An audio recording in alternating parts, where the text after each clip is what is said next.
नमस्कार, मैं हूं अजय प्रकाश और आप देख रहे हैं जनज्वार। देश में लगातार माहौल धार्मिक भी है और तनावपूर्ण भी। और वैसे में अगर बिल्कुल सरकार घोषित तरीके से स्कूलों और कॉलेजों के कोर्स में धर्म को लेकर पहुंचने लगे तो तनाव और पूरे देश का माहौल और बिगड़ने सा लगता है। हालांकि इस पर बहस हो सकती है, बात हो सकती है, लेकिन जरूरी है इस बात को समझना कि क्या जो शिक्षा की जगहें हैं, जो ज्ञान विज्ञान के स्रोत हैं, क्या उन जगहों पर भी धार्मिक किताबों का प्रवेश या उनको ऑफिशियली औपचारिक रूप से कोर्स में शामिल कर देना क्या भारत के भविष्य के लिए बेहतर है? आज का सवाल यही है। मसला है कि गुजरात सरकार ने बाकायदा यह घोषणा की है कि 2022 और 23 के सत्र में छठी क्लास से लेकर और 12वीं क्लास तक भगवत गीता को पढ़ाया जाएगा। 6 क्लास में अलग रूप में पढ़ाया जाएगा, 12वीं तक वह भाषा के रूप में पढ़ाया जाएगा, लेकिन पढ़ाया हर तरफ जाएगा। तो आज प्रश्न इसी पर है कि क्या यह सही है, क्या यह बेहतर है भारतीय भविष्य के लिए, और जहां हमारी कमियां दिखाई दे रही हैं अपने शिक्षा के क्षेत्र में, क्या हम वहां दुरुस्त होने वाले हैं? हमारे साथ बातचीत करने के लिए 3 खास मेहमान जुड़े हुए हैं। सबसे पहले आपका परिचय अपूर्वानंद जी से कराएं। अपूर्वानंद जी लगातार सामाजिक मसलों पर बोलते हैं, ऐसी चीजों को जानते हैं, डीयू में प्रोफेसर हैं और आप सब परिचित हैं। उसके साथ हमारे साथ प्रेमपाल शर्मा हैं, वह शिक्षा के इन्हीं मसलों पर लिखते हैं और खासकर वह तर्क और विज्ञान पर अपनी लेखनी को केंद्रित करते हैं। उसके साथ साथ हमारे साथ प्रोफेसर चंद्रभूषण शर्मा हैं, वह भी इन मसलों के जानकार हैं। वह भी अपना पक्ष रखेंगे कि आखिरकार इस बात को लेकर, इस माहौल को लेकर वह क्या समझते हैं। तो पहली बातचीत की शुरुआत सबसे पहले हम शुरू करते हैं प्रोफेसर चंद्रभूषण शर्मा जी से। चंद्रभूषण जी, यह जो सरकार का फैसला है कि 2022 और 23 के सत्र में पढ़ाया जाएगा गीता, कोर्स के तौर पर भगवत गीता, यह बहुत पहले से कहा जाता रहा है, कहीं कहीं छुटपुट कुछ कुछ पढ़ाया भी जाता है, लेकिन यह 6 से 12 तक पढ़ाया जाएगा। क्या यह बेहतर होगा खासकर स्कूलों के लिए? सबसे पहले तो आपका आभार कि आपने मुझे आज बुलाया और ये मौका दिया कि मैं अपनी बात रख सकूं। मुझे ये मालूम नहीं है कि ये निर्णय हो गया है और 22-23 के सत्र में गुजरात सरकार करिकुलम के तौर पर गीता को इंक्लूड कर रही है। सबसे पहले मैं सराहना करता हूं सरकार की और बधाई देता हूं, देर आए दुरुस्त आए। गीता एक ऐसी पुस्तक है जो दुनिया भर में पढ़ाया जा रहा है। दुनिया भर के विद्यालय, विश्वविद्यालय इसकी बात रखते हैं अपने करिकुलम में, बच्चों को भी पढ़ाते हैं और बड़ों को भी पढ़ाते हैं। चर्चा क्यों होने लग गई? गीता भारत में इतने देर से लाया जा रहा है, इस पर चर्चा होनी चाहिए थी। गीता इंक्लूड किया जा रहा है, इस पर चर्चा क्यों हो रही है? मैं आपको एक पूर्व ज्ञान दे दूं। सोमवार को हम बैठने जा रहे हैं नेशनल करिकुलम फ्रेमवर्क बनाने के लिए। उसकी मीटिंग है और मैं भी उसका सदस्य हूं। 12 केंद्रीय में मंत्री हैं, मेंबर हैं और बाकी लोग हम लोग हैं। आपके इस डिस्कशन से आज मुझे ये लगा है कि मैं सोमवार को इस बात को जरूर रखूंगा नेशनल करिकुलम फ्रेमवर्क समिति के सामने में कि गीता को जैसे गुजरात सरकार ने इंक्लूड किया है वैसे रखना चाहिए। इसमें क्या शक है कि दुनिया के सबसे बेहतरीन पुस्तकों में ये एक पुस्तक है और जितनी अच्छी बातें कही गई हैं उसको जरूर पढ़ाना चाहिए। क्या खराबी है? जी जी, चलिए, आपका पक्ष आया है, आप दोनों लोगों ने सुना। दूसरी टिप्पणी प्रेमपाल जी आपसे कि आप लगातार तर्क और विज्ञान को स्कूलों और कॉलेजों में ले जाने के पक्षधर हैं। ऐसे में धर्म विशेष जो हिंदू धर्म से जुड़ा हुआ ग्रंथ है, जाहिर तौर पर सभी लोग अपने भाषण से लेकर और पढ़ाने तक में इसको कोट करते हैं, लेकिन कोर्स के तौर पर इसे शामिल करने की क्या जरूरत है जब हर हिंदू के घर में गीता पाई ही जाती है?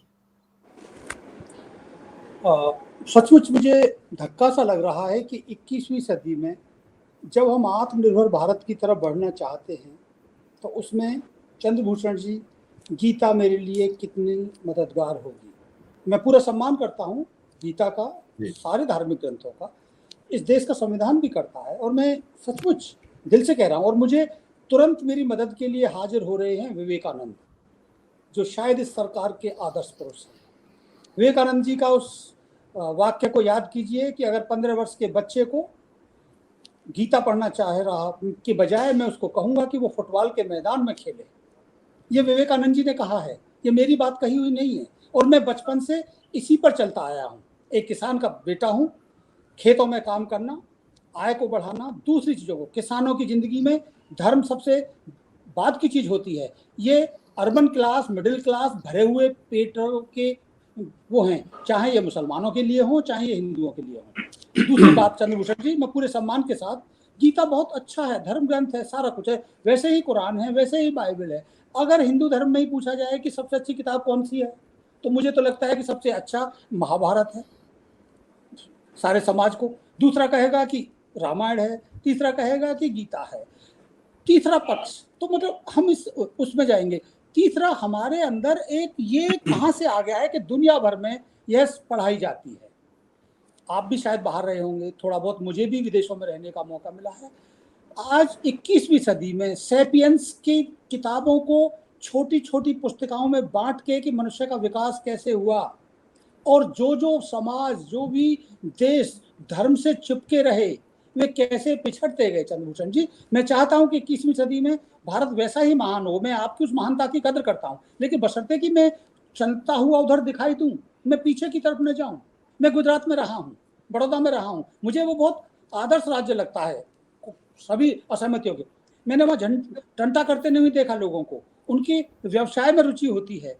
उस समय हम उनको वो ज्ञान दें जो उनको और आगे बढ़ाए, न कि हम उसको ऐसी किसी उसमें उलझाएं। बस मैं एक और बात कहना चाहता हूं, क्योंकि मुझे पता लगा कि आप एनसीएफ का करने जा रहे हैं। मैं पिछले दिनों से शिक्षा के एक और मसले पर, खेती का, कृषि का पाठ्यक्रम एनसीईआरटी ने अभी तक नहीं बनाया। एक वक्त पे मैं भी उससे जुड़ा रहा और मुझे भी उसमें, मैंने पिछले दिनों जब दिल्ली के स्कूलों के बारे में कुछ एक हालचाल जानना चाहा, तो पता लगा कि 4000 स्कूलों में सिर्फ 20 स्कूलों में खेती पढ़ाई जाती है। बुलंदशहर के जिस गांव में मैं पढ़ता हूँ, वहाँ बच्चों के पास में खेती की कोई स्टैंडर्ड किताब नहीं है। एनसीईआरटी का जवाब था जब मेरी उनसे बात हुई कि हम उसे बायोलॉजी में शामिल कर लेते हैं। ऐसा मत करो। जिस देश की 80% जनता खेती में रहती हो, उसे अगर आप मेरा निवेदन को याद रख पाएं। और दूसरी चीज, एक, क्योंकि मैं इसलिए कह रहा हूं कि एनसीएफ का, अभी कोरोना से गुजरे हैं हम, स्वास्थ्य की किताब आप 6ठी से लेकर 12वीं तक मेडिकल डॉक्टरों से लिखवा के उसमें सफाई भी आ जाएगी। ये एक तरह का रेगुलर करेंगे तो मुझे लगता है कि मैं गीता से ज्ञान से ज्यादा बड़ा ज्ञान होगा। चंद्रभूषण जी, शायद अगर मेरा निवेदन आप सुन पाए। चंद्रभूषण जी से इस सवाल का जवाब लेंगे। आपने जो राय दिया उससे पहले पहली टिप्पणी एक बार अपूर्वानंद जी से भी ले लेते हैं कि उनका क्या कहना है इस मसले पर, फिर ओपन बातचीत शुरू करेंगे। जी अपूर्वानंद जी। गीता हो या कोई भी ग्रंथ हो, उसे पढ़ाए जाने में क्या एतराज होना चाहिए? कोई भी एतराज नहीं होना चाहिए। प्रश्न यह है कि गुजरात में स्कूलों में इसे किस तरह पढ़ाए जाने का प्रस्ताव है। अभी तक मेरे पास उनका कोई लिखित प्रस्ताव मैंने पढ़ा नहीं है। अखबारों में जो पढ़ा है उससे मुझे लगता है कि वे कई चीज़ें एक साथ करना चाहते हैं। पिछले कुछ वर्षों में गुजरात सरकार के जो बयान मैं पढ़ता रहा हूँ, या भारतीय जनता पार्टी के अलग अलग सरकारों के बयान, चाहे हरियाणा की सरकार हो, अभी कर्नाटक का भी आपने पढ़ा होगा कि वे कह रहे हैं कि हम विशेषज्ञों से राय लेकर गीता को शामिल करना चाहेंगे या नैतिक मूल्यों की शिक्षा को देना चाहेंगे। तो आप गीता के जरिए क्या करना चाहते हैं? क्या आप नैतिक मूल्यों की शिक्षा देना चाहते हैं? क्या आप एक काव्य ग्रंथ के रूप में इसको पढ़ाना चाहते हैं? जैसा गांधी ने कहा था कि मैं इसे कविता मानता हूँ, मैं इसे एक रूपक मानता हूँ, बहुत सुंदर रूपक मानता हूँ। क्या उस रूप में आप पढ़ाना चाहते हैं? क्या इसे एक धर्म ग्रंथ के रूप में आप पढ़ाना चाहते हैं? पहले उद्देश्य स्पष्ट होना चाहिए, क्यों पढ़ाना चाह रहे हैं? क्या आप संस्कृत के ग्रंथ के रूप में पढ़ाना चाहते हैं? क्या आप अनुवाद के रूप में इसको ले जाएंगे, नीति कथा के रूप में ले जाएंगे? जब भी शिक्षा की किसी परियोजना में, जिसे आप पाठ्यचर्या कहते हैं, पाठ्यचर्या दरअसल शिक्षा की योजना है पूरी की पूरी।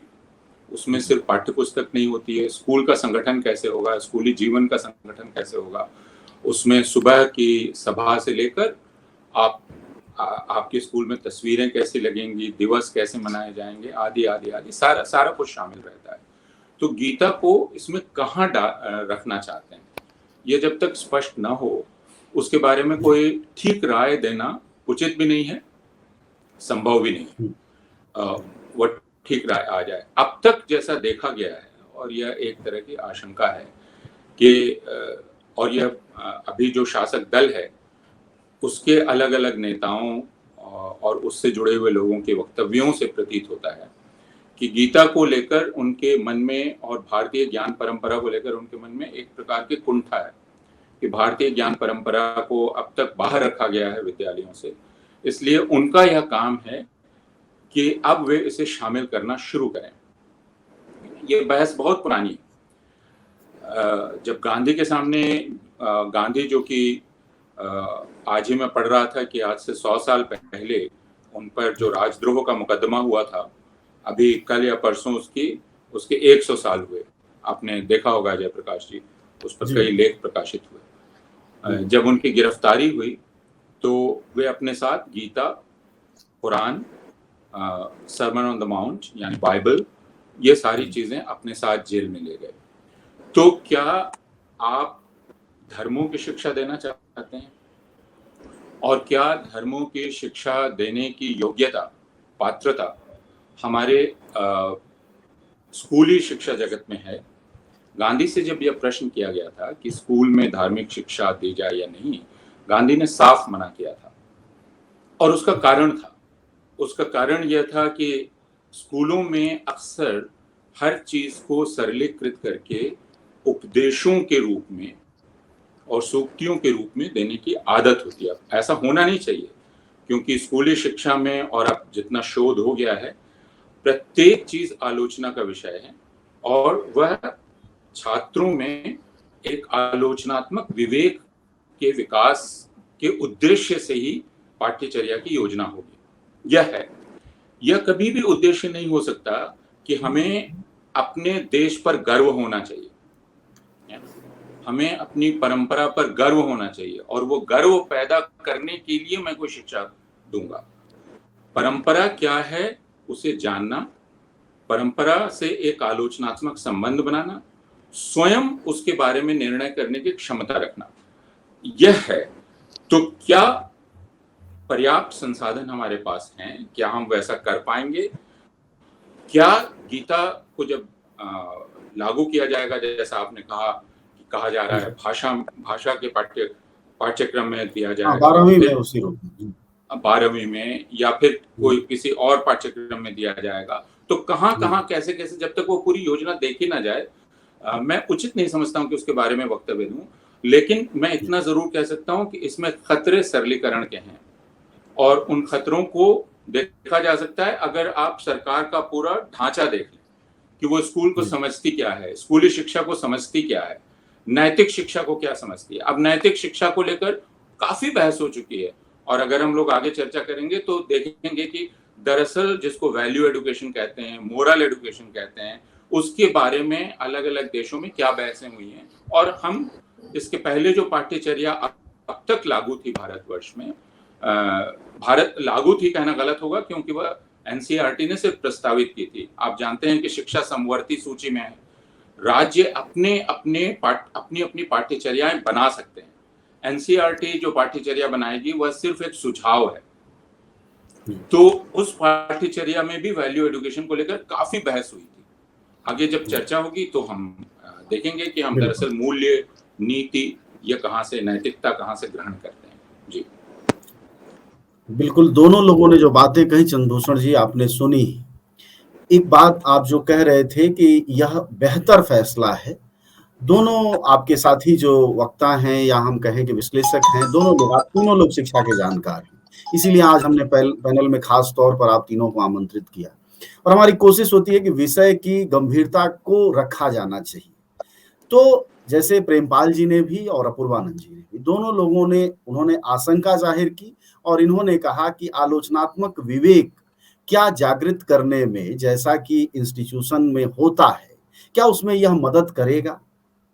और जो आशंका वाला पहलू है, सरकार का जो रवैया दिखाई देता है कि हर ज्ञान विज्ञान की बात को भी हुड़दंगई में बदल देना है, तो कल को यह धार्मिक हुड़दंगई में नहीं बदलेगा, इसको लगकर आप आश्वस्त हो सकते हैं?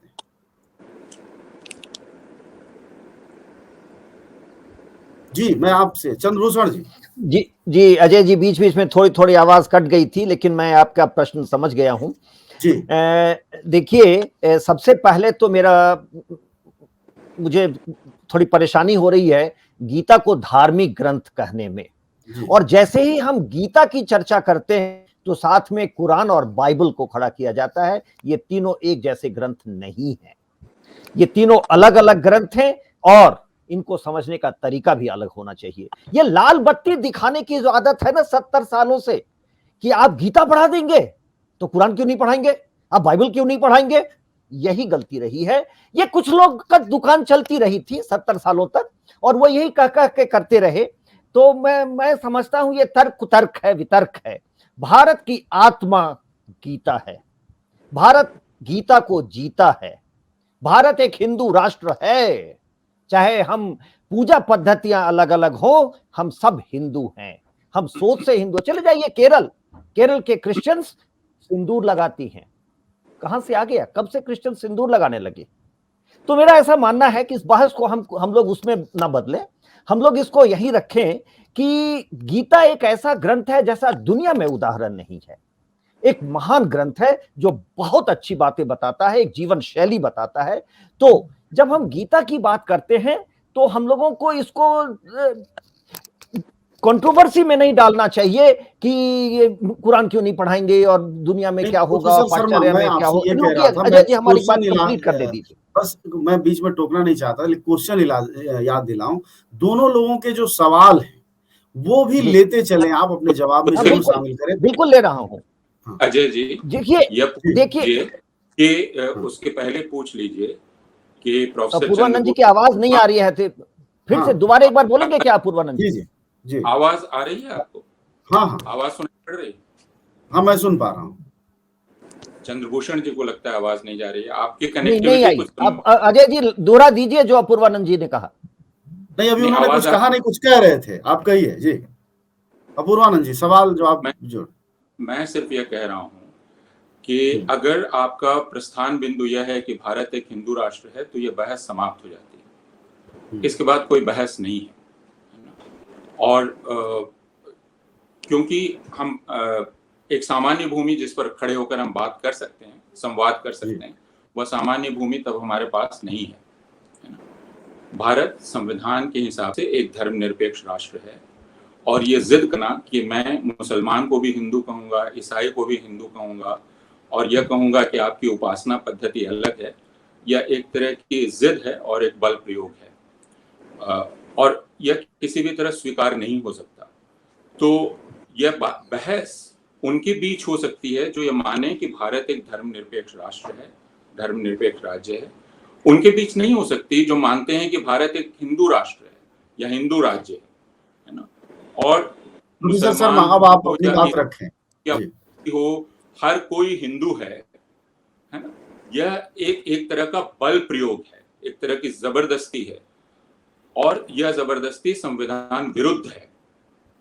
यह किसी भी सभ्य वार्तालाप में यह स्वीकार्य नहीं है।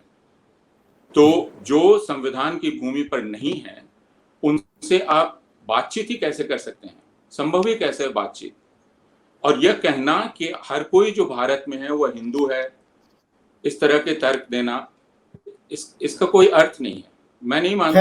जरा सुनते हैं, थोड़ा और सुनते हैं। चलिए ठीक है, ये अपूर्वानंद जी का विचार हो सकता है। मैं ये कहूंगा कि हिंदू होना यह संविधान का विचार है और मैं फिर कहना चाहता हूं कि संविधान के विचार को यदि खंडित करके आप अपने संख्या बल के आधार पर बार बार यह कहेंगे कि मुसलमान भी हिंदू है, ईसाई भी हिंदू है, पारसी भी हिंदू है, मैं तुमको हिंदू कहूंगा, तुम्हारी उपासना पद्धति अलग है, यह राष्ट्रीय स्वयंसेवक संघ का 90 साल पुराना तरीका है। तो इस तरीके को अब हम सभ्य संवादों में स्वीकार्य न बना दें। मैं सिर्फ यह कह रहा हूं अजय प्रकाश जी, मैं इसको स्वीकार नहीं कर सकता और इस पर कोई संवाद नहीं हो सकता। यह कोई बहस का मुद्दा नहीं है। संवाद तो होगा, यह बहस का मुद्दा नहीं हो सकता कि भारतवर्ष हिंदू राष्ट्र है कि नहीं। भारतवर्ष हिंदू राष्ट्र नहीं है, यह बहुत स्पष्ट है। इस पर कोई बहस नहीं हो सकती है। एक बहस का चलिए मुद्दा नहीं चलिए है। चलिए, खैर, हिंदू उन्हें एक बोलने जीवन शैली है, ये पूजा पद्धति नहीं है। मैं शैवाइट हूं, मैं शिव का भक्त हूं, तो वो मेरी पूजा पद्धति है, लेकिन मैं पड़ोसी की चिंता करता हूं, मैं इस देश की चिंता करता हूं, इस धरती की चिंता करता हूं, इसको अपनी मां जैसा मांगता हूं, ये मेरा धर्म है। पूर्वानंद जी कोई कष्ट में ना पड़े, और अगर पढ़ते हैं तो मैं बगल में खड़ा हूं, चाहे मेरे विचार मिलते हैं या नहीं मिलते हैं, इसलिए मैं हिंदू हूं। इस पर बात बाद में होगी। एक दो चीजें जो कि प्रेमपाल जी ने कहा, देखिए प्रधानमंत्री नरेंद्र मोदी जी ने 11 जून 2014 को पहली बार संसद को संबोधित किया था, प्रेमपाल जी, और उस दिन ही उन्होंने तय कर दिया था कि हमारे शिक्षा की नीति क्या होने जा रही है, दिशा क्या होने जा रही है। हम लोगों ने नई शिक्षा नीति दी है, और उसमें देखिए खेती को एक विषय जैसा लाया गया है। नाच गाना, पेंटिंग, ये सारे विषय के तौर पर आएंगे। अभी तक जो रहा था कि हम केवल एकेडमिक सब्जेक्ट्स को विषय के तौर पर लाते थे, वो हम लोगों ने उसको नकारा है, और हमको लगता है कि ये हमारा विचार, अब देश का विचार है कि जितनी भी विधाएं हैं, ज्ञान की परंपराएं हैं, उन सबको हम विषय के तौर पर लाएंगे। जहां तक भारतीय ज्ञान परंपरा की बात है, और हम चूंकि आज गीता पर बात कर रहे हैं, इसकी बात अब पूर्वानंद जी जी, आवाज तो जब आप उनको रिकॉग्नाइज नहीं करते रहे, जो लोग वेद का अध्ययन करते हैं उनको आप चपरासी भी नहीं बनने देते हैं। लेकिन मेरा सौभाग्य था कि मैं नेशनल इंस्टीट्यूट ऑफ ओपन उनके स्कूलिंग का चेयरमैन रहा। कनेक्टिविटी में कुछ समस्या है, आप तब तक आवाज आ रही है कहिए क्या? कि वो फिर से। आवाज आ रही है क्या? चंद्रभूषण जी, आप एक बार डिस्कनेक्ट करके फिर कनेक्ट करना पड़ेगा, क्योंकि नहीं, आपकी आवाज आ रही है? कनेक्टिविटी में कुछ समस्या हाँ है। हाँ, अभी आ रही है, एक बार अभी आ रही लॉग है। आउट करें, लॉग आउट करें और फिर लॉग इन करें। एक नहीं, बार I लॉग think, आउट कर लीजिए। ठीक अभी है। आ रही है, आवाज आ रही है, ठीक आ है। रही है, आ रही है। देखिए, जहां तक पाठ्यक्रम की बात है, निश्चित तौर पर अजय जी, विकृतियां थीं, और इस पर बड़ी लंबी चर्चा हुई लगातार 2015 से 20 तक। हम लोगों ने जी। अलग अलग राज्यों में इस पर चर्चा किया, अलग अलग समुदायों से बात किया, और जब आप अगर राष्ट्रीय शिक्षा नीति 2020 पढ़ें तो आप पाएंगे हम लोग कृषि को, agriculture, dance, painting, national cadet services, NCC, NSS, इन सबको विषय के तौर पर ला रहे हैं, और विद्यार्थियों को यह छूट होगा कि कौन से विषय पढ़ेंगे। तो ये तो 11 जून 2014 को जब प्रधानमंत्री पहली बार संसद को संबोधित किए थे, तभी उन्होंने कहा था कि 70% आबादी गांवों में रहती है, और उनके पास ना विद्यालय पहुंचा, ना शिक्षक पहुंचा। तो वो तो नहीं, दूर हो रहा है। जहां देखिए तक भारतीय ज्ञान परंपरा की बात है, प्रोफेसर जी। चंद्रभूषण, मैं आपसे ये कह रहा हूं कि हमारी बातचीत का जो मूल है आज का, यह सारी बातें होंगी, प्रधानमंत्री ने घोषणाएं की हैं, चीजें चल रही हैं। मूल बात यह है कि क्या गीता को जिस तरह से लागू करने की बात हो रही है, इसी तरह से दूसरे धर्म ग्रंथों की बात होगी। कर्नाटक के भी मंत्री ने कहा है कि हम समाज से राय लेके गीता को करेंगे। आपका ये कहना है कि गीता एक धर्म ग्रंथ नहीं है, वह अलग तरह का एक ग्रंथ है। हम सब जानते हैं कि गीता हर परिवार में है। मेरा सवाल ये था कि जिस गीता का हर परिवार में जगह, हर परिवार में मेडिकल नहीं है, हर परिवार में, जैसे कह रहे थे हमारे प्रेमपाल जी, कोरोना को पढ़ा दीजिए, हर परिवार में बहुत सारी ऐसी सुविधाएं नहीं हैं, उनको छोड़कर यह जो कोर्स में शामिल करना है, क्या यह सरकार की वही नीति नहीं है जिसके जरिए एक चर्चा ऐसी बनानी है जिसमें कुछ हरे फिटकरी नहीं लगना है? जैसे ये एक ऐसी चर्चा है जिस पर हम कर रहे हैं, चिंता जाहिर कर रहे हैं, जिसमें सरकार का कुछ नहीं लगना है, और सरकार इस विषय को ला रही है। सवाल यह है कि क्या यह उचित है इस दृष्टि से, जब भारतीय समाज में हर तबके का व्यक्ति रहता है, उस क्लास में हर तरह के लोग जाएंगे, कल को बवेला खड़ा होगा कि हम नहीं पढ़ेंगे, हम नहीं पढ़ेंगे। होगा। अच्छा, क्यों नहीं, होगा? कोई बवेला नहीं खड़ा। देखिए, मैं यही बात अजय जी बारी बारी से कह रहा हूं। ये एक महान पुस्तक है जो दुनिया भर में लोग पढ़ते हैं और इसको पढ़ाते हैं विद्यालयों में। जब हम भारत में इसकी बात करते हैं तब लोग ये कहते हैं बड़ा बवेला हो जाएगा। मैं विषयांतर नहीं करना चाहता हूं, बहुत सारे ऐसे विषय आज उठाए जा सकते हैं जिस पर बवेला होना चाहिए था, नहीं हुआ। गीता को पढ़ाया जाना था, नहीं पढ़ाया गया, इस पर बवेला होना चाहिए और निश्चित तौर पर लागू करना चाहिए। ये हमारे धरती की किताब है, ये बताइए कि हम ये दुनिया को जो दिए एक हैं। आखिरी में एक सप्लीमेंट्री जोड़ रहा हूं कि यह जो कोर्स है, यह भारत को जो कोर्स है, जो शिक्षा है, वह भारत को हिंदू शिक्षा की तरफ ले जाएगा या विज्ञान सम्मत शिक्षा की तरफ ले जाने में मदद नहीं, देखिए बिल्कुल हिंदू शिक्षा की तरफ नहीं, एक महान देश की शिक्षा की तरफ ले जाएगा। और इसको बाइनरी ऑपोजिशन में क्यों देखते हैं कि गीता पढ़ाएंगे तो फिजिक्स क्यों नहीं पढ़ा? फिजिक्स भी पढ़ाएंगे भाई, केमिस्ट्री भी पढ़ाएंगे, एग्रीकल्चर भी पढ़ाएंगे, डांस भी पढ़ाएंगे और गीता का भी ज्ञान देंगे। तो मुझे नहीं लगता है कि इसमें कोई चर्चा का ऐसा विषय होना चाहिए कि गीता के की जो बात है वो विद्यालयों में रखी जाए। मैं इसको थोड़ा, चूंकि मैं शिक्षाविद हूं और लगातार पाठ्यचर्या तैयार करता हूं राज्यों के लिए और देश के लिए, तो मैं एक दूसरा प्रश्न उठाता हूं। देखिए, बड़ी सारी समाज में विकृतियां हैं, अगर ये गीता का ज्ञान बच्चों को दिया गया तो वो दूर होंगी। पहली बात उठाइए कि शिक्षक की जो इज्जत है वो जो विद्यालयों में होनी चाहिए, महाविद्यालयों में होनी चाहिए, लगातार ह्रास हुआ है।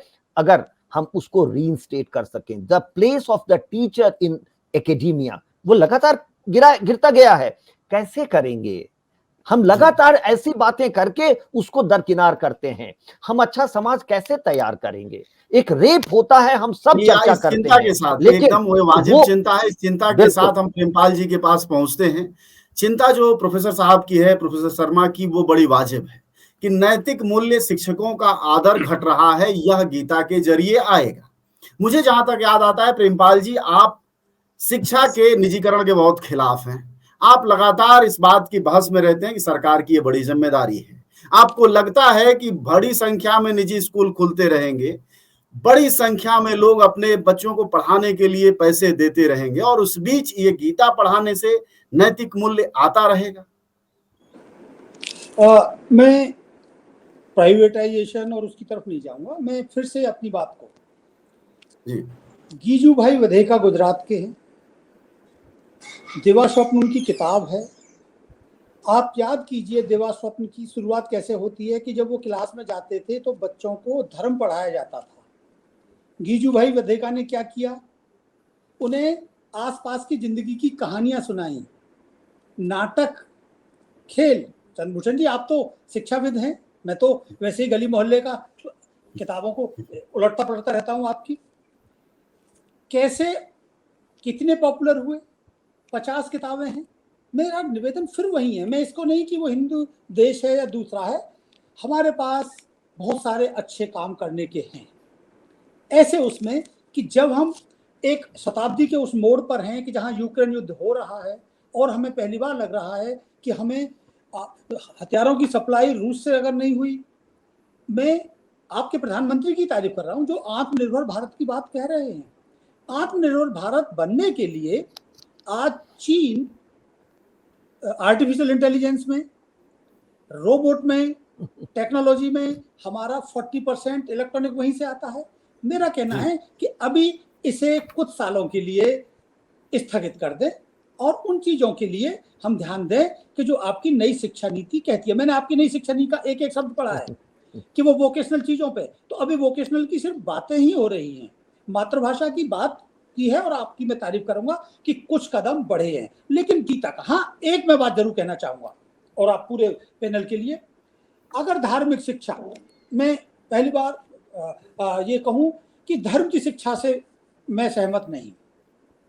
अगर धर्म की शिक्षा होगी तो उसका अनुपात बढ़ता जाएगा और मैं महात्मा गांधी के साथ हूं कि आप खेती करना सिखाएं। महात्मा गांधी और रविन्द्रनाथ टैगोर के बीच में जो अंतर था, रविन्द्रनाथ टैगोर उनको खेल, महात्मा गांधी कहते थे गरीब देश है, किसान के बच्चे जो काम करते हैं वो खेल ही है, जब तक कि उनके लिए शिक्षा ना हो जाए, अपने पैरों पर खड़े ना हो जाएं, उनको बोलना लिखने की फ्रेटर्निटी का भाव ना आए, तब तक किसी और चीज की जरूरत नहीं है। तो खैर मैं वहीं पे आता हूं। तो अब यह सरकार कर सकती है कि अगर पश्चिम बंगाल में भी मदरसों में ऐसी शिक्षा दी जा रही है, अगर केरल में भी दी जा रही है, अगर कश्मीर के सिलेबस को मैंने देखा है, बंगाल के सिलेबस के बारे में कंट्रोवर्सी मैंने देखी है कि किन चीज़ों को हटाया जाए और किन चीज़ों को रखा जाए। अच्छा हो कि ऐसे विद्वानों को जो तर्कशील हों जो धर्म से दूर हों। मान के चलिए कि अगर आपने ये कहा कि हम सारे धर्मों की शिक्षा देंगे तो इस देश का वैसे ही कबाड़ा होगा जो आज तक यहाँ हुआ है, और उसमें उसका कोई ना कोई फायदा उठाएगा ही, फिर हम रोते चीखते रह जाएं उसकी। मैं आपको अंतिम बात, नेहरू जी के वैज्ञानिक सोच की मैं कद्र करता हूं, लेकिन क्या वो जमीन पर उतरा? डॉक्टर कोठारी कमेटी की रिपोर्ट, कमीशन की रिपोर्ट कि कैसे हम समान शिक्षा की तरफ बढ़ेंगे, संसद में बहस होती है, माना जाता है, लेकिन मदरसे एक तरफ बढ़ते जाते हैं, सरस्वती केंद्र दूसरी तरफ बढ़ते जाते हैं। अब ये मामला अलग है कि इस मोड़ पे कौन आगे निकल गया। तो गलतियां जो होती रही हैं, हमारा फर्ज है, और मैं फिर से कह रहा हूं, स्कूलों में खेती की किताब नहीं हो, स्वास्थ्य की किताब नहीं हो, तो उससे पहले गीता की किताब जरूरी होगी। चंद्रभूषण जी, आप अब बहुत जल्दी में आगे बढ़ने का वक्त है अगर आत्मनिर्भर भारत की तरफ बढ़ना है। मैं अंतिम बात, और एक अपूर्वानंद जी हैं, पिछले साल 9 लाख इस देश के बच्चे बाहर चले गए हैं। मेरी आत्मा रोती है। 1-1 करोड़ देके जाते हैं। हम सब सरकारी नौकरियों के बच्चों, हमारे खाते इतने मोटे मोटे हो गए हैं, और बच्चे इंटरनेट की तरफ, क्योंकि सोचते हैं इनको पैसा देके अमेरिका इंग्लैंड भेज दो, उनके सारे देश समृद्धि की तरफ हैं। आज की ही खबर है कि दुनिया के हैप्पीनेस स्केल पे हम 136 हैं, 10 में से हमें 3.7 नंबर मिले हैं, अफगानिस्तान के बिल्कुल करीब। कोई और शिक्षा का मसला होता है वहां भी है। प्रश्न ये है कि हमें इन हवाई बातों से, जो धार्मिक धर्म अक्सर हवाई बातों की बातें करता है, दुनिया के देश, आप चाहें, अगर मेरी बात आपको निवेदन के लिए कह रहा हूं, 5 साल सिर्फ विज्ञान पढ़ाइए, सिर्फ विज्ञान, चाहे वो खेती का विज्ञान हो, समाज का हो, फिजिक्स का हो, केमिस्ट्री का हो। जैसे अमेरिका ने स्पुतनिक से लड़ाई में विज्ञान की नीति बदली और उसके बाद में आगे पहुंचा, चीन ने 2000 के आसपास जो कदम उठाए, आज वो आप समझते हो कि हम उससे डर रहे हैं। इसलिए कृपया, अगर धर्म की शिक्षा कहीं दी भी जा रही है उसे भी बंद करो, चाहे वो हिजाब का बंद करना हो या किसी और का बंद करना हो, क्योंकि इस लड़ाई से राजनीति की बिल्लियां उन चूहों से लगातार आगे जाती रहेंगी। जी, खैर, बिल्लियां चूहों से आगे जाती ही रहती हैं। अपूर्वानंद जी, आप इन दोनों लोगों की बातों का जवाब दीजिएगा, उसके साथ साथ इस बात को भी जोड़ लीजिएगा अपने जवाब में कि भारत में नैतिक मूल्यों की शिक्षा का बड़ा ही आग्रह रहता है।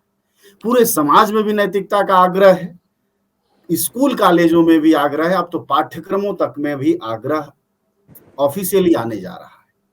तो आखिरकार इतनी नैतिकताओं की बात करने के बावजूद हमारा समाज लगातार अनैतिक, राजनीतिक रूप से, आर्थिक रूप से, सामाजिक रूप से भी, जिसको आप बलपूर्वक कह रहे थे, वो होता जा रहा है। तो एक जानकार होने के नाते, लगातार शिक्षा के चीजों पर देखते और समाज को देखते होने के नाते, आपकी क्या राय है कि आखिरकार असल पेच कहाँ है? क्या वह स्कूलों में धार्मिक किताबों को पढ़ाने से दूर होने वाला है, या फिर वाकई कहीं रास्ता और है? देखिए, नैतिक शिक्षा को लेकर बहस बहुत पुरानी है। जब से स्कूली शिक्षा, कॉलेज की शिक्षा पर चर्चा होती रही है, तब से यह प्रश्न उठता रहा है कि नैतिकता की शिक्षा दी जानी चाहिए। यह चिंता भी कि शिक्षकों का आदर घट रहा है, यह चिंता आज की नहीं है। यह चिंता 20 वर्ष पहले भी थी, 40 वर्ष पहले भी थी, 60 वर्ष पहले भी थी। और शिक्षकों को थोड़ा आत्मावलोकन करना चाहिए। मैं स्वयं अध्यापक हूँ कि क्या उसका कारण वे स्वयं हैं, उनका आचरण स्वयं है कि उनका आदर घट रहा है। क्या ये कहने से कि गुरु का आदर करना चाहिए, गुरु का आदर होगा, और किसी किताब में लिखने से कि उसका आदर किया ही जाना चाहिए, जबकि गुरुओं का आचरण उसके विरुद्ध हो, है ना, ज़्यादातर जैसा दिखलाई पड़ता है। तो यह कहने से नहीं चलेगा कि माता पिता का आदर करना चाहिए, बड़ों का आदर करना चाहिए, गुरुजन का आदर करना चाहिए, गुरुजन को ऐसे उदाहरण प्रस्तुत करने चाहिए। तो अगर इस देश में, इस देश के नेता लगातार झूठ बोलते हों, आप किताब में लिखें कि सत्य बोलना चाहिए, है ना, लेकिन आपका प्रधानमंत्री और आपका गृह मंत्री ये बोले कि मैं चाहूं तो झूठ को भी इतना फैला दूंगा कि लोग उस पर विश्वास करने लगेंगे। तो आपकी किताब में लिखा हो कि सच बोलना चाहिए, लेकिन सारे छात्र देख रहे हैं कि आप झूठ बोलकर लगातार नेता बने रह सकते हैं, है ना, और शान से और ढिठाई से झूठ बोल सकते हैं। तो फिर उसके सामने इस मूल्य का कोई अर्थ नहीं है। वैसे ही जैसे यह कह के कि मेहनत का फल मिलता है, ठीक, जो परिश्रम करता है उसको फल मिलता है। और छात्र यह देख रहा है कि भाई जिस वक्त महामारी थी उस वक्त जो मेहनतकश थे वे तो मारे गए भूखे, उनकी नौकरियां चली गईं, लेकिन एक व्यक्ति है अंबानी और एक व्यक्ति है अडानी, जिनकी इन्हीं 2 वर्षों में संपत्ति हजारों गुना आगे बढ़ी। तो यह कैसे हुआ? फिर मेहनत, श्रम का मूल्य क्या है? इसलिए यह पढ़ाने से इसको नीति के रूप में बार बार घुट्टी के रूप में पिलाने से नहीं होता है। समाज में इन मूल्यों को आचरण से स्थापित करने से होता है। वह आचरण आपका है नहीं, आप असत्यवादी हैं, आप झूठ बोलते रहते हैं और आप शिक्षा देते हैं कि सत्य बोलना चाहिए। नैतिकता की शिक्षा, मोरल वैल्यू या वैल्यू एजुकेशन, इसको लेकर बहस पाठ्यचर्याओं के निर्माण के दौरान हुई है। जो पिछली पाठ्यचर्या बनी उस समय जब यह बहस हो रही थी, तब इस निष्कर्ष पर लोग पहुंचे कि आप जिन मूल्यों को आधार बनाएंगे इस देश में, यह देश जो इतना विविधताओं से भरा हुआ देश है, तरह तरह के धर्म हैं, तरह तरह की भाषाएं हैं, तरह तरह के रीति रिवाज हैं, जीने के अलग अलग तरीके हैं, खान पान, उस कौन सी सामान्य भूमि होगी नैतिक मूल्यों की जिन पर लोग खड़े होंगे? तो वह सामान्य भूमि है संविधान के मूल्यों की, और वे प्रस्तावना में है। यानी स्वतंत्रता का मूल्य, समानता का मूल्य, न्याय का मूल्य और बंधुत्व का मूल्य। ये 4 मूल्य हैं जो और जिनको अधिकारों के रूप में दिया गया है, जिनके लिए इतना संघर्ष किया गया है। वे मूल्य हैं जो आपके सार्वभौम नैतिक मूल्य हैं और जिनको हर विषय की शिक्षा में पिरोया जाएगा। उनकी भी शिक्षा आप अलग से नहीं देंगे। यह नहीं आप करेंगे कि संविधान की शिक्षा अलग से दे रहे हैं। वह राजनीति विज्ञान में भी होगा, वह विज्ञान में भी होगा, वह संस्कृत की किताब में भी होगा, वह हिंदी की किताब में भी होगा, वह राजनीति शास्त्र की किताब में भी होगा।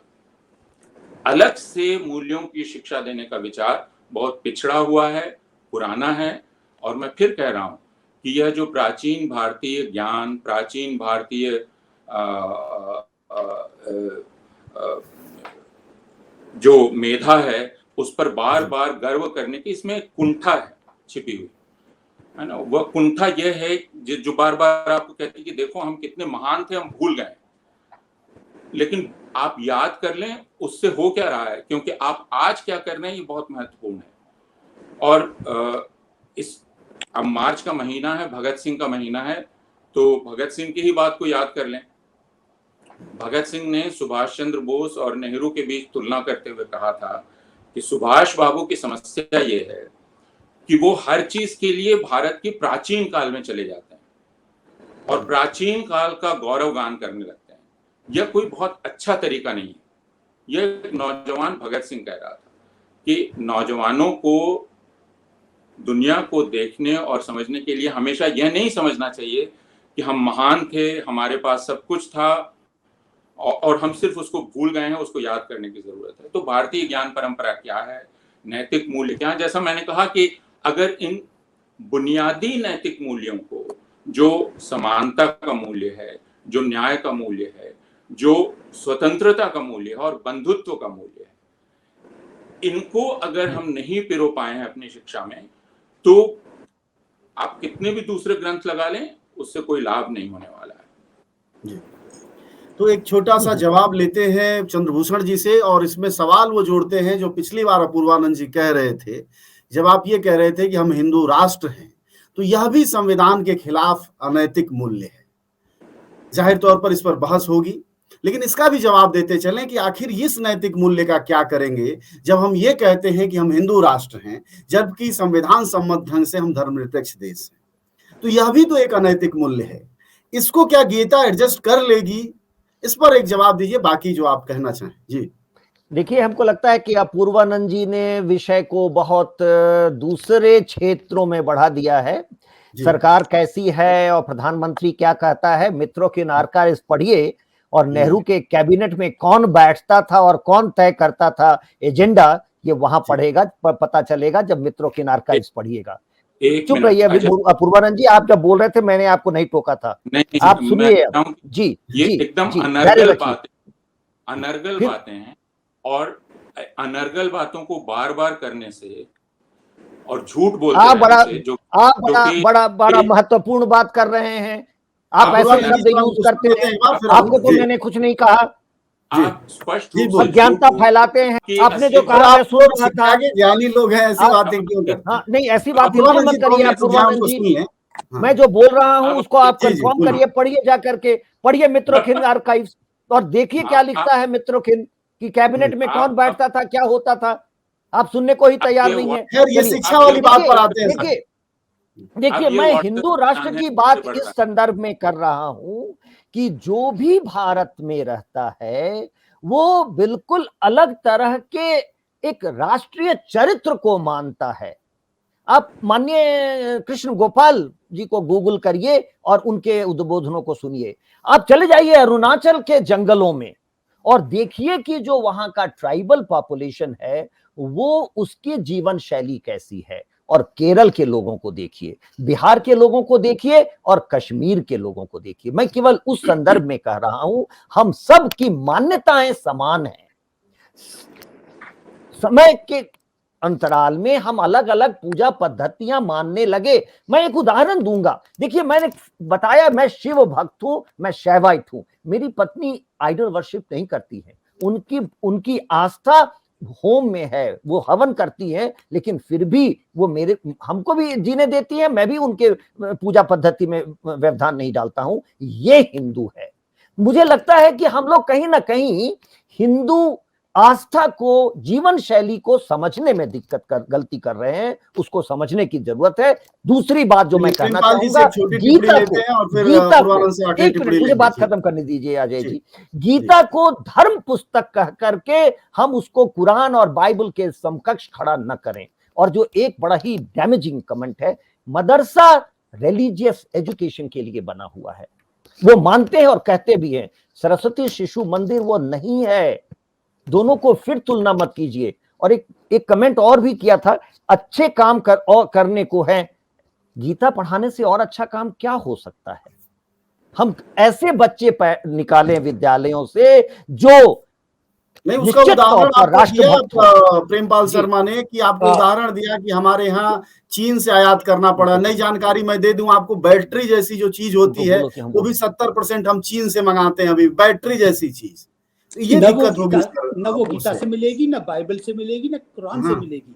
मैं संक्षेप में जी बस आखिरी, मैं बस ये कहूंगा कि हमारे धर्म ग्रंथों को कहानी के रूप में पढ़ाएं, बच्चे भी इंजॉय करेंगे। मुझे गीजू भाई याद आ रहे हैं, महाभारत की कहानी है और वो ऑलरेडी है, उसमें और तड़का धर्म का न लगाया जाए। दूसरी बात, मेरा निवेदन 5 साल के लिए सिर्फ विज्ञान की शिक्षा, बल्ब बनाने से लेकर बिजली, पानी, उससे आपके पॉल्यूशन भी रुकेगा, स्वास्थ्य भी ठीक होगा। अगर जरूरत हो तो विज्ञान के लिए अलग से कमेटी बनाए विज्ञान शिक्षा को। और जैसे अमेरिका और दूसरे राष्ट्र आगे बढ़े हैं, पिछले दिनों जो किताबें आई हैं, चाहे वो सेपियंस हो, चाहे वाई नेशंस फेल या गनर हो, वो बताती हैं कि 500 सालों में कौन से देश आगे निकलते गए जो धर्म से चिपके रहे। मेरा भी देश एक धर्म के काले अंधेरे में रहा। मैं साफ कहूँ, अंग्रेज अगर नहीं आए होते तो न सती प्रथा जाती, न बाल हत्या जाती, न समान कानून होते, न जाति प्रथा पर उंगली होती। मैं उनका पार्ट वो मानता हूँ। ये मेरी तीसरी बात, आदिवासियों के बीच में आपके काम की सराहना होती है, बहुत अच्छी बात है। लेकिन दिल्ली में अगर मेरे दोस्तों को दाखिला लेना हो तो वो सेंट मैरी में जाते हैं, सेंट जोसेफ में जाते हैं, सेंट स्टीफन में जाते हैं। आखिर क्या है कि हमारे स्कूल वैसे नहीं हो पा रहे? क्या आपको नहीं लगता कि अगर हम गीता का ज्ञान और करके हम आडंबर से परे होना सीखें? वो गीता का तो कहेंगे लेकिन अपने बच्चों को वहीं भेजेंगे। जैसे कि भाषा के मसले पर मेरी जब भी बात होती है तो वो कहते हैं कि अगर अंग्रेजी में नहीं पढ़े होते तो हमारे बच्चों को इंग्लैंड और अमेरिका में जॉब कहाँ मिलते। मानो मेरा देश तो बच्चे पैदा करने और अंग्रेजी सिखाने के लिए है। और ये वाली नीतियां पुरानी सरकारों की बहुत खतरनाक रही हैं कि जिसमें वो कहते कुछ रहे हैं और उन स्कूलों को, उन अंग्रेजी को कोठारी के बार बार, उसके बावजूद भी मैं समझता हूँ, लास्ट बात, डॉक्टर कोठारी की बात है, प्रोफेसर यशपाल की बात है, बहुत सारी आपकी इस शिक्षा नीति में प्रतिध्वनित हुई हैं। अब प्रश्न है कि अगर आपने इसको इम्प्लीमेंट किया, और आपसे निवेदन है कि गीता को छोड़ दीजिएगा, कुछ और राज्यों में भी जहां धर्म है उसको थोड़ी देर के लिए जरा अलमारी में बंद कर दीजिए, और चीन से या विश्वविद्यालयों से, दुनिया के विश्वविद्यालयों से सिलेबस को अपडेट कीजिए। मैं किसी से पूछता हूं कि तुम वहां इंग्लैंड पढ़ने क्यों चले गए, कि हमारे यहाँ तो जो इंजीनियरिंग में पढ़ाया जाता है, मेडिकल में पढ़ाया जाता है, वो 30 साल पुराना है। अगर वहां पर आज यूक्रेन की लड़ाई में ड्रोन लड़ाया जा रहा है तो उसकी टेक्निक क्या है, वो अपडेट अगर हो सकता है तो वो मेरे यहाँ क्यों नहीं हो सकता। मेरा मानना है कि गीता के ज्ञान से निकली हुई पीढ़ी चंद्रभूषण जी वो नहीं कर पाएगी। दोनों होगा, छोटी एक टिप्पणी आप देना चाहें तो दीजिए, नहीं तो मैं अपूर्वानंद जी से आखिरी टिप्पणी लूंगा। कार्यक्रम समाप्त करने का वक्त हो गया है। कोई एक छोटी सी, अगर आप कोई जवाब हो, कुछ बाकी रह गया हो तो कहें। देखिए, मैं केवल ये कहना चाहूंगा कि ये बाइनरी अपोजिशन में नहीं है कि गीता को रोकिए और अभी विज्ञान पढ़ाइए, बाद में गीता पढ़ाएंगे। दोनों साथ साथ ही होगा, क्योंकि शिक्षा का उद्देश्य केवल विज्ञान पढ़ाना नहीं हो सकता है। शिक्षा का उद्देश्य निश्चित तौर पर सर्वांगीण विकास है बच्चों का, और वो तब तक नहीं होगा जब तक गीता का भी ज्ञान न दें। हम लगातार ना हो, इसको इंश्योर कर लीजिएगा। आपको मैं बिल्कुल प्रेमपाल जी आश्वासन देता हूं, मैं सरकार का अंग नहीं हूं, लेकिन निश्चित तौर पर मैं बैठूंगा समितियों में और आपको आश्वासन देता हूं 2030 में आप देखेंगे एक अलग भारत बनेगा। आखिरी टिप्पणी पूर्वानंद जी आपकी, छोटी सी, 2 मिनट का वक्त है हमारे पास, कि बाइनरी पर भी पहले नैतिक मूल्य पर बात कर रहे थे, दूसरा अब चंद्रभूषण जी बाइनरी की बात कर रहे हैं कि वर्सेज मत करो, विज्ञान और गीता को वर्सेज मत करो, इसको अलग हो वो अलग है। क्या वाकई यह स्थिति है? मैं इससे सहमत हूँ कि विज्ञान पढ़ाने और गीता पढ़ाने में कोई विरोध नहीं है। प्रश्न यह है कि क्या आप गीता को वैज्ञानिक दृष्टि से पढ़ा पाएंगे, और क्या आप गीता को वैज्ञानिक दृष्टि से पढ़ाना चाहते हैं। इसकी दोनों ही बातें हैं। और यह मैंने जैसा कहा कि अब तक अखबार में मैंने जो पढ़ा है, गुजरात सरकार का जो आचरण मैंने देखा है और भारत सरकार का शिक्षा को लेकर अब तक का जो व्यवहार देखा है 2014 से, उससे मेरे मन में कोई आश्वस्ति नहीं होती है। एक मैंने कहा कुंठा है, वह यह कि हिंदू धर्म से जुड़ी हुई जितनी भी चीजें हैं, जो भी ग्रंथ हैं या जो भी रीति रिवाज हैं, उनको इस राष्ट्रीय स्वयंसेवक संघ से जुड़े हुए जितने लोग हैं वे बार बार कहते हैं इसको धर्म मत कहिए, है ना, ये धर्म से बड़ा है। ठीक, ये धर्म नहीं है, ये जीवन शैली है। गीता धार्मिक पुस्तक नहीं है, ये एक महान भारतीय ग्रंथ है। ठीक, और इस तरह वो उसको अलग करना चाहते हैं। तो गीता की व्याख्याएं कितने प्रकार की हैं, किस व्याख्या को आप स्वीकार करते हैं, कौन सी व्याख्या गुजरात सरकार की स्कूली किताब में चलेगी, वह क्या राष्ट्रीय स्वयंसेवक संघ की व्याख्या होगी, विनोबा की होगी, गांधी की होगी, तिलक की होगी, विवेकानंद की होगी, और दुनिया भर के विद्वानों ने जो गीता का अध्ययन किया है, क्या उनकी व्याख्याएं होंगी, उन व्याख्याओं में जो अंतर विरोध हैं, क्या छात्रों को उनके बारे में जानकारी दी जाएगी, क्या वे उस पर बहस कर पाएंगे, या बहस करते ही फिर उनका सर फोड़ दिया जाएगा। कई तरह के प्रश्न हैं। इसलिए मैंने जैसा कहा कि जब तक हमें यह ना पता हो कि आप क्या करने वाले हैं उसका, मुझे गीता को किसी भी स्तर पर विषय बनाए जाने में कोई दिक्कत नहीं है। लेकिन जब एक वही सरकार, वही नेता, वही शिक्षाविद यह कहते हैं कि हर चीज का स्रोत वेद में है ना, गीता एक पवित्र ग्रंथ है, जैसे ही आपने पवित्र कह दिया वो पाठ पठनीय रह ही नहीं गया, क्योंकि पवित्र कहते ही आप उसकी आलोचना नहीं कर सकते, है ना, वो आस्था का प्रश्न बन जाता है, आपको उसको स्वीकार करना पड़ेगा। और जैसे ही वो आस्था का प्रश्न बना, वो शिक्षा का विषय रह ही नहीं गया, क्योंकि शिक्षा में प्रत्येक वस्तु की, प्रत्येक चीज की आलोचना होगी, हर की विवेचना होगी। ठीक है, गांधी की व्याख्या तिलक की व्याख्या से टकराएगी, विनोबा की व्याख्या अलग होगी, दूसरे विद्वानों की व्याख्याएं अलग होंगी। क्या छात्रों को इन सारी व्याख्याओं से गुजरने का मौका मिलेगा? क्या स्वयं ऐसे अध्यापक हमारे पास मिलेंगे जो ऐसा कर पाएंगे? ये सारे प्रश्न हैं, और ये शिक्षा से जुड़े हुए वास्तविक प्रश्न हैं। इन प्रश्नों से ईमानदारी से जूझना चाहिए, और हमें चालाकी नहीं करनी चाहिए। चालाकी से आप गीता को ले आए, है ना, और उसके बाद आप बातें तो बड़ी बड़ी करें, लेकिन दरअसल चोरी से आप कुछ काम करना चाहें, इस तरह की चालाकी से शिक्षा का कोई भला नहीं होता है। अभी कर्नाटक वाले कह रहे हैं कि हम एक्सपर्ट से राय लेंगे। किस चीज की राय लेंगे, क्या राय लेंगे? जो पिछली बहसें हो चुकी हैं, वो कोठारी कमीशन की बहस हो, वो यशपाल समिति की बहस हो, उसकी बहस हो, क्या उन पर एक राष्ट्रीय चर्चा चलाई जा रही है, या एक खास तरह की भारतीय संस्कृति की समझ को आरोपित करने का प्रयास किया जा रहा है? जैसा मैंने कहा, मैं क्यों आशंकित हूं और क्यों हम इस दौर में हैं? क्योंकि अब खुलेआम यह कहा जा सकता है कि भारत हिंदू राष्ट्र है, और ऐसा कहने वाला सभ्य सभाओं में आमंत्रित किया जा सकता है। अब यह कहने वाला भारत का प्रधानमंत्री है कि हमने धर्मनिरपेक्षता शब्द का उच्चारण नहीं करने दिया। यह कितनी शान की बात है, यह शर्म की बात है, लेकिन इसको शान की बात कहा जा रहा है। इसलिए आशंका बहुत गहरी है, इस आशंका को ध्यान में रखना। ठीक है सर, समय पूरा होता है और काफी महत्वपूर्ण बातचीत कही। तीनों वक्ताओं ने, विशेषज्ञों ने अपनी अपना पक्ष रखा। मूल बात यह है और चिंता भी हमारी ये है कि शिक्षा के जो सेंटर्स हैं, उन सेंटर्स पर विचार, आलोचना और ज्ञान का केंद्र बने। चाहे गीता पढ़ाया जाए, चाहे विज्ञान पढ़ाया जाए, लेकिन वह धार्मिक अनुष्ठानों और कान बंद करने का जरिया न बने, क्योंकि बगैर सवाल कोई ज्ञान नहीं होता है। और जैसा कि अपूर्वानंद जी ने कहा कि जब पवित्र हो जाएगा तो उस पर कोई सवाल नहीं बनता है, और जिस भी ज्ञान पर कोई सवाल नहीं है वह जाहिर तौर पर अप्रतिम है, और अप्रतिम हमेशा धर्म ही है। जिस पर कोई सवाल नहीं है वहां भावनाएं लड़ जाएंगी, फसाद हो जाएंगे, जिसकी हम चिंता जाहिर कर रहे थे। हालांकि आश्वस्त कर रहे हैं चंद्रभूषण जी कि ऐसा नहीं होगा, भविष्य बदलेगा। खैर, बहसें होती रहेंगी, हम आगे भी बात करेंगे। जब ये लागू किया जाने लगेगा तब भी उन प्रश्नों पर बात करेंगे, और दूसरे मसलों पर भी, कोठारी आयोग की जो सिफारिशें, उन पर भी बात करेंगे कि असल में उनका क्या हुआ। हम उस देश में इस मसले पर बात कर रहे हैं जहां 90% छात्र ढंग की शिक्षा आज भी नहीं ले पाते हैं। अभी हम धर्म की बात कर रहे हैं। खैर, शुक्रिया आप सबका बातचीत के लिए, धन्यवाद। न गोदी मीडिया, न विरोधी मीडिया, न इसकी मीडिया, न उसकी मीडिया। हम हैं जनता की मीडिया, जनज्वार।